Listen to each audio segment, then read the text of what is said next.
Hello all, welcome back to my channel. ఈరోజు parrot ఏంటి చూపిస్తా అనుకుంటున్నారా? ఎంత బాగుందో కదండి. ప్యారెట్ అయితే చాలా క్యూట్గా ఉంది. ఇప్పుడు అది ఎలా చేసుకోవాలో మరి మనం చూద్దామా. దీనికోసం అయితే స్వీట్ కార్న్ లీవ్స్ ఉంటే చాలండి, ఇంకొంచెం న్యూస్ పేపర్ ఉండాలి. వీడియోలో చూపించిన న్యూస్ పేపర్ని అయితే ఇలా దగ్గరికి మడత పెట్టేయండి. ముందుకి కొంచెం లావుగా ఉండి బ్యాక్ సైడ్ కొంచెం సన్నంగా చేసుకోండి.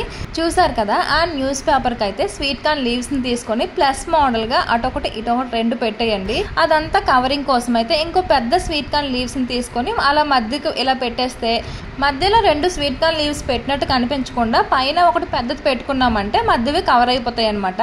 వాటికి ఇలా దారం ఉంటే దారాన్ని గట్టిగా చుట్టేయండి ఊడిపోకుండా. తర్వాత అయితే ఇంకో న్యూస్ పేపర్ చిన్న ముక్కను తీసుకొని దానికి బ్యాక్ సైడ్ అయితే ఈ స్వీట్ కార్న్ మనం చేసుకున్నాం కదా, దానికి బ్యాక్ సైడ్ ఇలా కొద్దిగా సన్నంగా చేసి మొత్తం గట్టిగా చుట్టుకోండి న్యూస్ పేపర్ని. మధ్యలో కొద్దిగా లావుగా పెట్టేసి బ్యాక్ సైడ్కి కొంచెం సన్నంగా పెట్టేయండి. బ్యాక్ సైడ్ తోకలా ఉంటుంది కదా, దానికి బాగా సన్నంగా న్యూస్ పేపర్ని దగ్గరికి చుట్టేయండి. ఆ షేప్ అనేది వచ్చేస్తుంది. దీనిపైన కూడా పేపర్ ఊడిపోకుండా దారాన్ని గట్టిగా చుట్టేసుకోండి.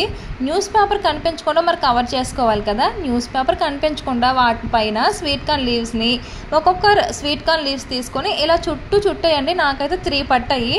ఆ 3 కవరింగ్ కోసము దానిపైన ఒక పెద్ద స్వీట్ కార్న్ లీవ్స్ని అయితే పెట్టేయండి. మనం పైన ఏది పెట్టుకుంటామో, ఎటువైపు పెట్టుకుంటామో దానిపైన అయితే ఇలా పెద్దది చేసుకోండి. నేను ఈ పార్ట్ అయితే పైకి రావాలి అనుకుంటున్నాను. దానిపైన ఒక పెద్ద స్వీట్ కార్న్ లీవ్స్ ఉంటే చూసి దానిపైన అంటించేయండి. అదంతా నీట్గా కవర్ అయిపోతాయి, లోపల అంటించినలా కనిపించవన్నమాట. అందుకని అలా పెట్టుకున్నా.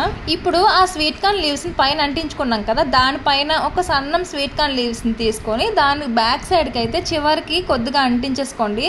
కొంచెం పొడవుగా తాక్ కనిపిస్తుంది అనమాట, ప్యారెట్ తాక్ కోసం అది.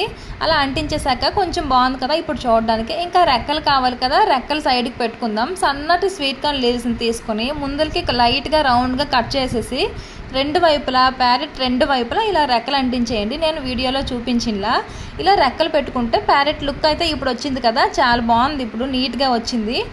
ఇలా నీట్గా అంటించేసాక ఆ కార్న్ లీవ్స్ని 1 or 2 days ఎండలో ఆరబెట్టేసి చేసుకున్నామంటే నీట్గా పాడవకుండా ఉంటాయి. ఎన్ని రోజులైనా ఉంటాయండి. ఆరబెట్టకుండా చేసామంటే అవి అలా వాడిపోతాయి రోజుకి. ముందే ఎండబెట్టేసాము అంటే అవి నీట్గా అలా చేసుకుంటే ఎన్ని రోజులైనా ఉంటుందండి వాడిపోకుండా. ఇంకా కలర్స్ వేసుకుంటే ఇంకా బాగుంటుంది. ప్యారెట్ మూతను అయితే ఇప్పుడు రెడీ చేద్దాము. చిన్న స్వీట్ కార్న్ లీవ్స్ని అయితే తీసుకొని దగ్గరికి సన్నంగా మడత పెట్టేయండి.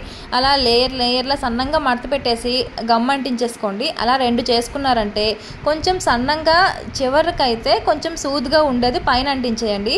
రెండోది అయితే సూదుగా ముందుకి లైట్గా కట్ చేసి దాని కింద పెట్టుకున్నామంటే సేమ్ చూసారు కదా, ప్యారెట్ లిప్స్ అయితే రెడీ అయిపోయాయి. ఇప్పుడు కళ్ళు కోసం అయితే బ్లాక్ పూసలు మీ దగ్గర ఉంటే అవి అంటించేసుకోండి. లేవు అంటే మిరియాలు అయితే ఉంటాయి కదా, మిరియాలను అయితే 2 వైపులా 2 అంటించేయండి. కళ్ళు అయితే రెడీ అయిపోయాయి. ఇంకా ప్యారెట్ మూత్ కోసం అయితే నేను రెడ్ కలర్ అయితే వేసుకుంటున్నాను. రెడ్ కలర్ వేస్తే ఇంకా మంచి లుక్ అయితే వచ్చేసింది. ప్యారెట్ మూత్ రెడ్ కలర్లో ఉంటుంది కదా.